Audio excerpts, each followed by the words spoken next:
Hey everybody, I'm Christina Laurice of Yes TV, and we are here with 23-day Jeopardy champion Mattea Roach. Mattea, how are you doing today? I'm doing great, thanks. How are you? So good, so good. Your 23-day win streak puts you in the top 5 all-time. Has that sunk in yet?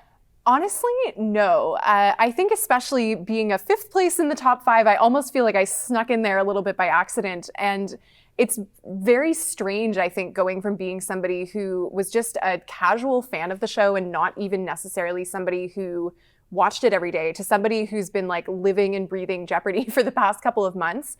And not just that, but somebody who now ranks among one of the best. I think I'm not really going to fully believe it maybe until I get to the Tournament of Champions and I realize that I'm really highly seeded among the players there. It sort of still feels like an incredible stroke of luck that I can't believe has happened to me. Mm-hmm. What do you want your viewers to remember about your run on Jeopardy? Well, I think I would like for them to remember that I had fun playing the game. I think that some people are remembered for, making really major wagers or having a really high accuracy rate. And I don't think that I'm necessarily the best on either of those things. I think the players that are ranked, above me in the Jeopardy Hall of Fame are people that are remembered for that. I think that what I brought was personality. It wasn't something that I tried to do on purpose, but I was just enjoying myself so much while I was there that I couldn't help but have that, escape with little side comments and things like that. So I think that I want people to take away that you can really enjoy yourself on the show and also perform as one of the best of all time. You've come to the end of your run, and I'm sure you have a lot of stories from the show, but what is something that you want to share with our viewers? Yeah, so one thing that was really cool and that I didn't expect was necessarily going to happen is that during my run, I was lucky enough to play against another Canadian contestant, which is something that may have happened on the show before, but at least not any episode that I've ever personally watched.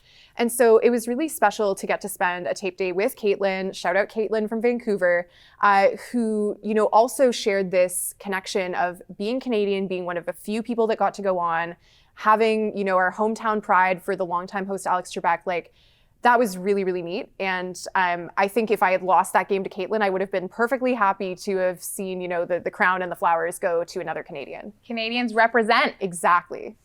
I'm sure the question on everybody's mind is, what are you going to do with your winnings? I am going to be so boring with my winnings. I famously announced in my first episode of the show that I had earned enough in that game to pay off my student loans from undergrad. So that's something that is on my mind still. I'm going to see what happens in terms of whether interest remains at 0 for me or whether it goes up. The second interest kicks in. No, it doesn't. I'm not paying any interest on that. I'm going to clear it. Other things I'm thinking about, I still need to really sort this out because this is more money than I've ever had in my entire life and way more than I ever thought I would have at my age. But I want to make sure that I don't just squander the money, right? I want to use it to really build a financially secure future for myself. Something like buying property that in both Toronto and Halifax, my 2 home cities, has become increasingly difficult to imagine. That now feels like something that in maybe 5 years' time could actually be attainable if I'm smart with the money now. So I will go on vacation at some point and I'll treat myself a little bit, but really what I want to do is to take this massive gift that I feel like I've received and use it to enrich my life for decades to come, essentially. Mattea, what does it mean to be a Canadian Jeopardy contestant to you? It is the hugest honor. I think to be a Canadian on Jeopardy at all, because of the connection with Alex Trebek and because of being a relatively rare commodity on the show, I think we get a lot maybe more attention from our local communities than people might if they go on from the US and just do a couple of games.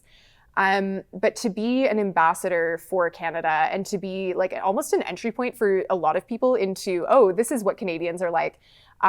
It's kind of funny. I don't know that I would have picked myself as the representative who should be the one being the cultural emissary, but yeah, it's a huge honor. And one thing that a lot of the Jeopardy crew were very proactive in saying to me the entire time that I was there was that Alex would have been so proud if he could have seen me go on this streak. So that was something that was really special. Mm-hmm. I love how you're getting emotional. Yeah, it is really emotional to think about because I'm glad that I went on when I did. I don't think I would have done as well if I'd been on the show, say 3 years ago. But that's the one thing that's kind of unfortunate is that, I didn't get to play the game with him hosting.